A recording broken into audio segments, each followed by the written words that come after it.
From exploration comes knowledge, and from knowledge, freedom. But I'm glad I'm here. So do you guys know who I am? Maybe I should say, my name is Aja Monet. I'm currently the Nuyorican Grand Slam champion. The Nuyorican Poets Cafe is located in the Lower East Side of New York City, and it's basically like the Apollo of poetry, or like spoken word. And so this guy, Miguel Pinedo, and this other guy, Miguel Albany, back there in the early 70s or whatever, they came together, they were poets, started doing poetry in this club, and then they made a lot of money and opened up their own place, and they called it the Nuyorican Poets Cafe. So that's where I'm from. And I also attend Sarah Lawrence College. So that's beautiful. But I'm gonna start with a poem and get you guys feeling a little good. How are y'all doing? You're alive, you're breathing? Yes. Yeah. So let me tell you a little secret about, spoken word and performance poetry. I can only give you as much as you give me. So the energy you give is, the energy you're gonna receive. So I need to know that y'all are feeling something. If you're not, let me know. We'll work it out. It's a give and take relationship. Here we go. This is the piece I opened up with the Nuyorican finals with. They said I held the sun under my tongue too long, and Apollo needed to shine back because truth is still hurting. Claimed I had picked betrayal out of my teeth with Christ's cross and spit salvation over deaf ears. Told me I had bled dead eggs and padded tissue paper once a month, so I wasn't worthy.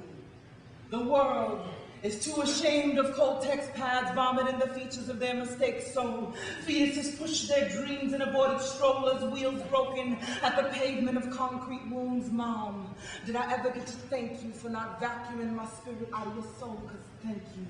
I dare us to be parents to our children, because I can still feel their dead hearts tremble in my sleep. So when I speak, I see children in heaven cheering for me. They told me my poetry smelled too much like the whiff of a slave hanging from a tree with the blood trailing down his feet, choking the words that I speak. And so I coughed up civilizations at the train stations of thought, got change caught in the breath of my existence, like the same breath that blew Adam into existence. Check, I'm a resistant villager with consistence. Ain't no more but inscriptions of ancient pyramids on this pigment, but I will walk to Mecca with the metaphors on my back. Got Jericho in my knapsack with scripture combed into my naps. Stacked. I dare you to tell me I ain't black enough. Dare you to tell me my poetry hasn't danced enough in my mind. It's not danced enough. History. I follow in the footsteps of my ancestors, stomping the throat of my song. Harvested from the kingdom that cometh in the morning, depicting thousands of souls in the silhouetted shapes of crosses, spitting false doctrine. Our thoughts are hinged at the impressiveness of our ignorance, and the world falls like this. Silent. I dare you to make a sound, because I have walked around these streets my whole life in first person, and I can be the first person to admit I am nowhere near perfect, but it hurts when dreams are lost with purpose and money makes breast-filled revolutions go shirtless. My father is no hero, my uncle no martyr. They were drug addicts too weak to have a purpose worth dying for. I have no pity for your addictions. I dare you to be the daughter of one of those willowing, weeping drug stories of a mother who has tried more than once to take her own life in fear that she may actually live to see God make a difference. I dare you to be the story I've never told and you've never heard, but have always been. To listen to a poet, even when they don't seem to sound as hip, because maybe, just maybe, the soul singing is all this was ever worth.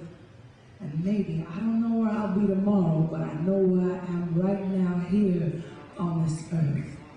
Spitting, I dare you to lick the blood off of my lips and have a taste of this.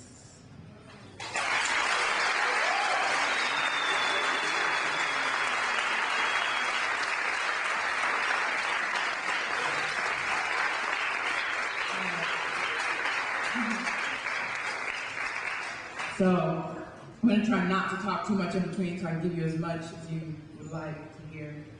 I'm going to try to do some sad stuff in the beginning, and then maybe some love, and then maybe some more like little political antsy stuff, and then some sad, it's all sad stuff either way.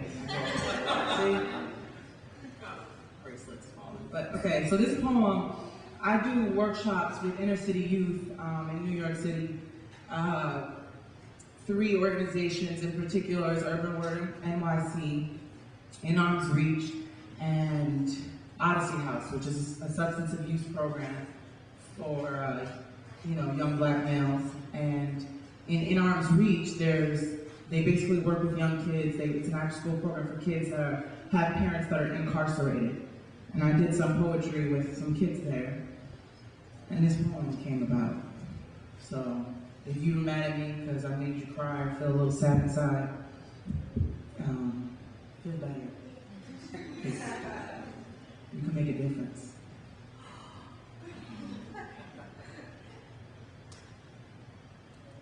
This is called In Arm's Reach. Children laughing and joking.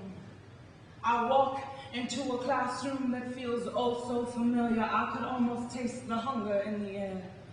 They notice my presence, begin to ask questions. Who are you? Why are you here? Are you here to teach us poetry? They are smart and know that I know their fathers are in prison or have been. Are you here to pity us? Asks one boy no more than maybe 12. I answer no, but are you?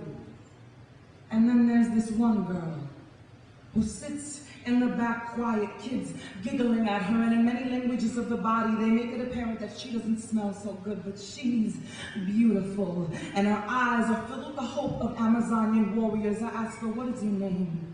She mumbles under nibbled fingertips. She says, Arlene. I ask her, why do you sit alone? Join the others. She says she can't because her father died in prison. And well, I ask her, what does that have to do with you having fun with the other children? She pauses, eyes bleeding to the floor, insecure. She says, I can't, because my daddy died in prison. And when I asked mommy why, she said, he dropped the soap so I can't take baths anymore in fear of slippery fingers. My soul must have tripped over her words at least 100 times before I could bring myself to say, I know. And her eyes, Lord, her eyes peeled my skin with nail clippers, and with the weight of 1,000 feathers on my tongue, I told her, you are special. She brought out the oldest record in my shelf, the one I kept under dust and ash. She played with paintbrushes, stroking old memories in a classroom of too many masterpieces that have been buried in prison cells along with the men that conceived them. I know that tears don't feel the same coming down the face when they have nowhere to go, and that slavery is taught in schools through the Middle Passage, with the slavery of a child's mind that continues to swim the shores of ancient slave ships goes neglected. And maybe that's why Karina can't focus in school. Maybe that's why Ashley rusted her thighs in the bathroom stalls in between classes. And maybe that's why little girls grow up never knowing what it's like to belong to daddy, and sons are raised never knowing what it's like to fight any other war in this fucked up world when they aim to fight in the coldest war themselves forever. So how do you expect them to stand with raised fists in the air for a revolution they never felt they needed? How do I sit there and say, Arlene, read from a woman proud and truly feel phenomenal, where her own mother can't even face the truth she mirrors in her eyes, because prison has low tolerance for child molestation and rape. So y'all tell me, how do I teach poetry to poets?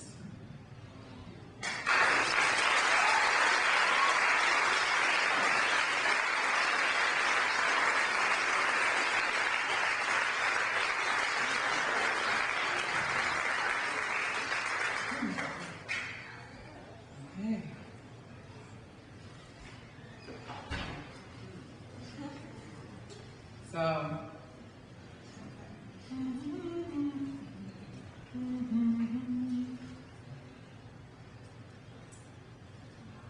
think we'll move into the little love thing going on. So, this is titled Awful. The sun bent its head on my skin this morning. I could hear the bones of butterflies creaking in the breeze. The breath of birds heaving into the heart of my ear, my eyes whistled open, the air still smelling of lavender smoke and wet leaves. I turned to you, staring the lids of your jarred pupils. Your face is a naked desert at dawn, an ancient heaven at horizon. Your mouth slightly caved open like an owling cow. I smile, blooming, because somewhere before I remember this silence. You sound of a starving angel when you sleep. You snore like a wailing forest, my love. I think of you like a waking dream, of your spine's grip melted in the sand dunes of my palms. Last night, your hands sprinkled across my flesh like rainstorms, and I can feel the sun this morning. He is strong and gleaming. Your eyelashes splinter from the blow of my lips. Rise and shine.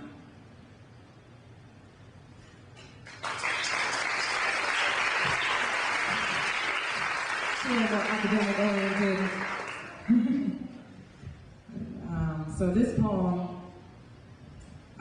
with the Nuyorican, I got to go to Nationals, which is a beautiful thing that was held, Poetry Nationals, which was held in Austin, Texas. And I got to perform at the Paramount Theater there, which was beautiful. Something to my somewhat accomplished life as a poet. Nobody really cares about poets nowadays. Like, not really. It's about 50 Cent and Kanye. But with that said, I got to perform this poem there. I hope you enjoy it. It's called You Make Holy War. You who are beautiful are always thinking. There is no image like the image of a man that thinks. The inside of my right thigh will be where he writes his autobiography. He was obsessed with leaving love notes on my skin, and I will wake up some mornings, walk past the bathroom mirror, finding things like, remember me, drawn backwards across my collarbone. This is to the man that throws a penny in the water fountain and throws it back. The metaphor of your life, it rained. The day before you came, the sky fell, knocked over, dripping red from God's veins. It smelled of all the wet things in New York City. When I got home, soaking and heavy, the clock clapped its hands. I was hoping you'd bring me flowers from the last grave you buried your mind. I was hoping you'd at least remember to kiss me first. You simply smiled and shook your head so that your hair, silly and waving, rambled over your forehead like surrendering flags. You make my blood self-conscious. I can't look at you without a little girl drowning in me, without a self-righteous woman running naked down my spine, a dove flapping its wings against the walls of my stomach. I can't look at you without tripping over my eyelids. You hold the world in those eyes of yours. When God made you, He wrote His first suicide note, folded it into your breath and prayed that you'd be the death of Him. You bring out the fear in me, the fear of God's eyelash. You give this living a life of loving, left laying on the lie of this world leaning. Thank you for being so goddamned inexplicable, for making me think about you so hard. I went to church today and left 2 pills of Advil for God at the altar. I said a prayer for Him that He will not turn to narcotics or lonely nights of drinking wine in His empty room, or that a song won't play on the radio or in heaven, and remind Him of when He was younger. And it was okay. It was okay to make mistakes.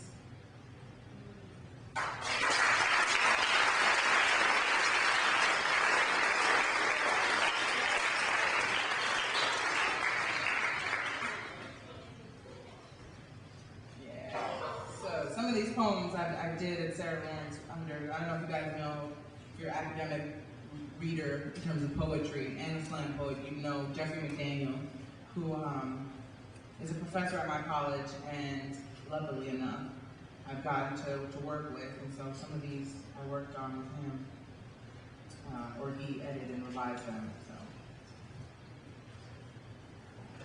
that means anything to anyone. This is called Limbo. I saw a young boy die once like an ant. He disappeared beneath my finger behind the window on the 17th floor. Do you know what it's like to be used to the sound of limp bullets resting in the torsos of arrogant rib cages? I watched his circulating tissue soak the pavement from up there in the sky.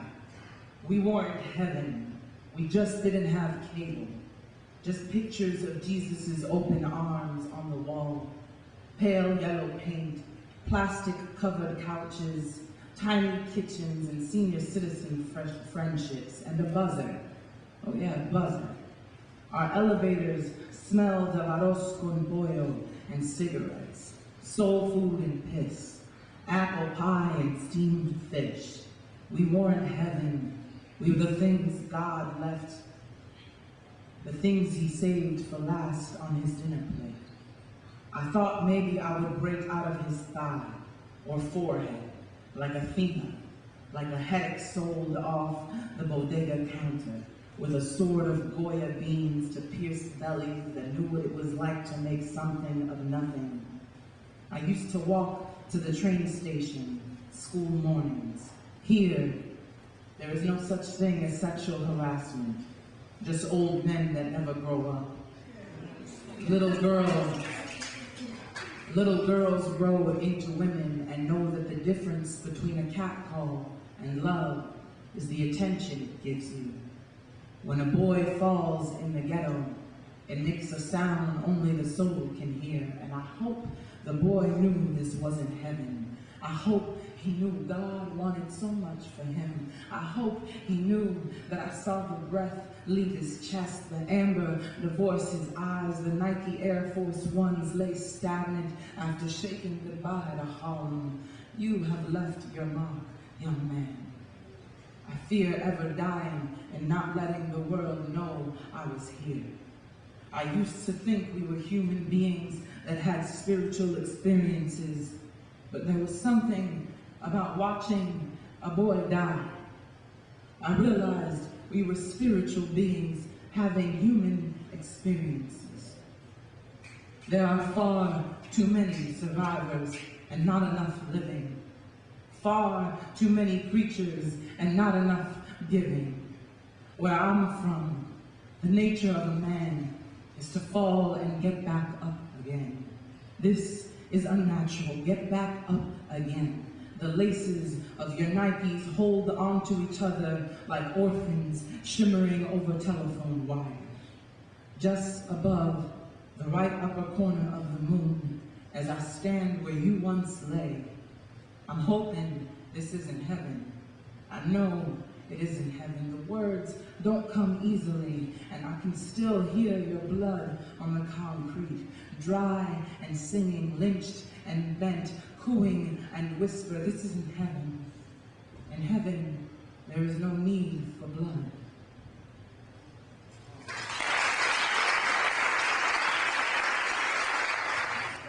So I'm just going to do 2 more. Is that cool? Yes. That's good? Last question. Yes. Does your motivation come from like real life experiences most of the time, or is it just drawn from the surroundings or whatever? What is real life experience? I would guess so. I mean, I live, I exist, and so I try to be and not think too much about the past or the future so much as I try to deal with the present. And sometimes oftentimes I find myself almost feeling nostalgic, because when I remember things, I feel like I'm in those moments and I don't miss them, like I don't want to be back there, or I'm not like allowing my past childhood to like trauma, my present. I'm trying not to, you know. But I'm being aware of the fact that, like, I still got breath, and so we still live for a reason to communicate with each other. I believe we're here for each other. There's like, without us, it'd kind of be boring, I think. You know, like the world would still go on, but our purpose wouldn't be defined for us, I don't think. So, you know, I just try to write from whatever I feel like I could share with someone, and some people don't like it, some people won't receive it. There can be some people in here like, what is she talking about? Ew. And that's fine. Because there are genres, you know, for reasons, and there are like likes and dislikes for reasons, and there are experiences for reasons. There's some people that you can share your experiences with, you know, and there's certain people that don't want to hear your experience. They don't care. So, and I think that that's something that I came to learn, is that I didn't think my experiences mattered. Because we're sold so much stuff all the time, like we're just distorted in terms of like who we are and how we exist with people, because there's so many, you're supposed to be this way. So I write to remain human and in love, you know. Question? Have you ever spoken in front of like older people's audience, like, you know, or 50s or so? Yeah. Why do you ask that? Well, I just thought that, you know, if older people could do their poems, you know, they could get out a lot of crap, you know, it would be just a great thing for them. Yeah. As well as to be, you know, here. Yeah. I've actually, you know what's funny? I just remembered, I did a show at a nursing home once. I'm so serious. And this was a guy, you know who recommended this show to me? I don't know if you know spoken word poets, but this is a pretty well-known, famous like poet, Taylor Molly, who's like the villain in Slam Nation, if you saw that. I don't know if you know anything about that. But he invited me to do this nursing home. And I said yeah because there was going to be a film crew there that was doing a documentary on Poetry Slam, and they wanted me to be in it because I just wanted to be Nuyorican. So I performed in front of them. And my poems, I particularly don't like, I realize that's not my audience, because I feel like I reminded them that death is coming soon or something.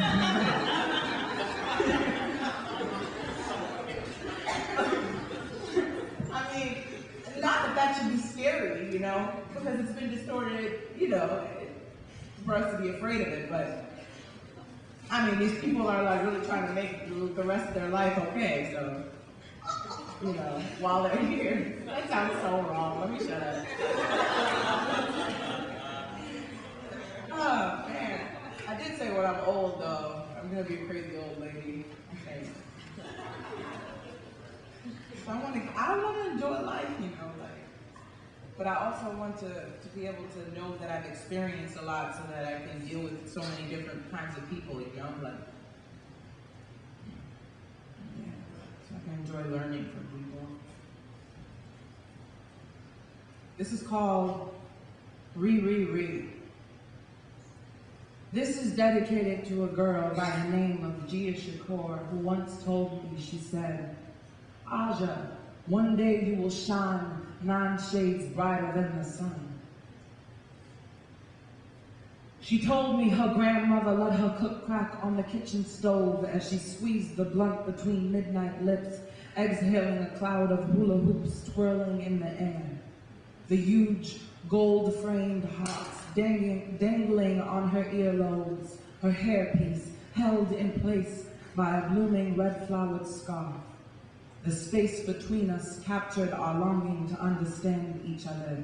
It's amazing how all of our worlds coexist with one another, how separate we'd like to think of them. Biggie played on the radio, and we both nodded our heads, cult-like to the beat, bobbing our bodies, jerking our joints. You my bitch. Aja crept off the smoke in her throat. I felt honored, how spiritual we are, the way we wound and heal in the caves of our hoods, how black and brown girls gather and peel, comparing stretch marks and playground scars, how close we come to each other, never touching, and when we do touch, the moment we become physical beings to each other, it is then that we stand still in ourselves, how the soul tap dances and gossips, the secrets We hide under our tongues, quiver and creak like the cockroaches we chase together.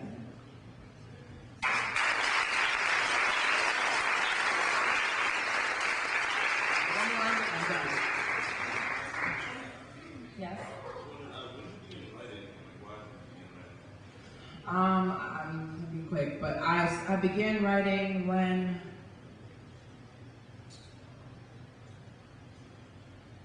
I started writing when I was younger because I liked those books like Go Ask Alice and like Dear Amelia. Like I got into like wanting to write journaling, diary stuff. And then I started to learn a lot about Langston Hughes in that time, like throughout that process. And from there I just used to write down my story, and I used to always think, well, if I die at some point, this guy's like, dude, whatever, like, okay, a little morbid, but if I die at some point, you know, like I want my mother to know what I was, because I felt like I was very shy, and I never spoke to anybody when I was younger. I never really, which is why my mother's so shocked when she hears me now. She's like, you have a voice? I'm like, yeah. So, you know, and it started from there, and then when I went to school, it just developed in reading other people's works and wanting to know what that was about, and the hunger. It was just stories. It was all in me, I guess. It just inspired and dwelled, and now that's Aaron Lawrence writing. So, here we go. This is for the young people, it's not for the old, but it could be for the old too. You can hear what the young people is trying to say to you.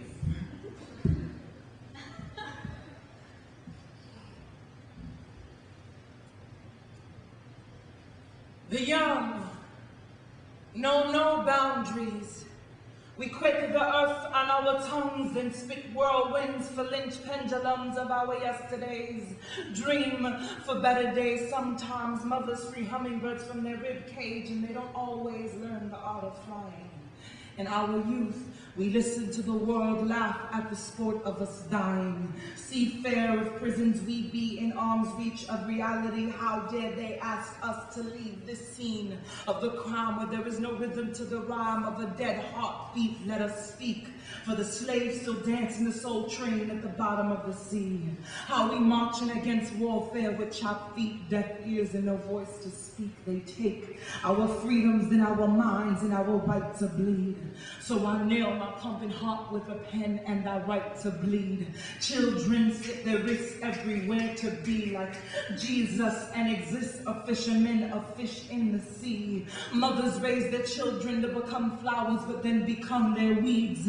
Attached at the womb, boys grow into men but they never leave. Trying to fit back in and make a belly rotated sun around the world 360 degrees. We pass our failures on to our youth and expect them to follow the lead. Ritualizing our death, rocking skulls and bones on our chests. Greek Nike checks, they want to bury us alive like Masons, and I wouldn't be surprised if I died for what I'm saying. Life's a game, and I've been playing. I ain't got time to be tired. I'm not fighting for freedom or justice. I'm fighting for my soul. Soul, lingering on wires like converses between telephone poles. Above hood concrete where we bleed, cooing and whisper, we speak from our graves, because our freedom of speech is buried and encaged in the prisons they breed.